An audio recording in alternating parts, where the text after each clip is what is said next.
Je dis conflit pour pas dire guerre, parce qu'il n'y a pas que des guerres. Il y a toute forme de révolution.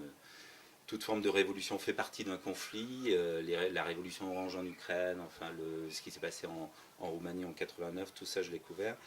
En fait, ce qui m'intéresse, c'est pas la guerre, ce sont des situations où les gens sont différents, c'est-à-dire souvent se révèlent à eux-mêmes. Je pense à Sarajevo où les voyous de Sarajevo sont révélés les vrais résistants de la ville, et puis les gens chics ont rapidement quitté ou ont collaboré.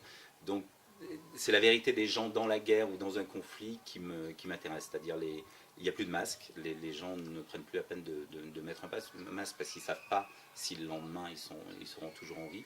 Donc cette vérité-là m'intéresse beaucoup, et c'est ce que j'aime dans la guerre en général.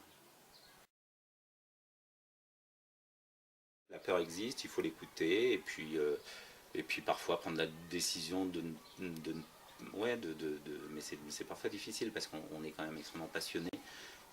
Une ville qui est en état de siège, on a naturellement envie d'entrer. On a eu envie de rentrer à Grozny quand les Russes l'entouraient fin 99. Sarajevo, pendant longtemps, ça nous posait des problèmes. Il fallait passer par le mont Uman, des chemins détournés pour gagner Sarajevo. Mais c'est un peu c'est pour ça qu'on y va.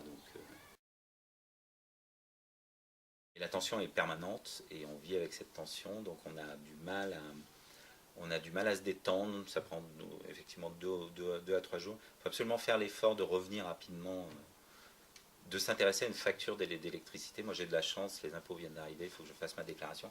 C'est un excellent moyen de reprendre pied, et voilà.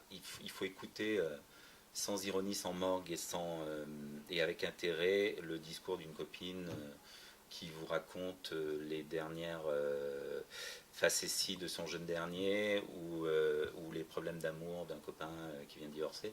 Voilà, il faut revenir dans la vie réelle le plus rapidement possible.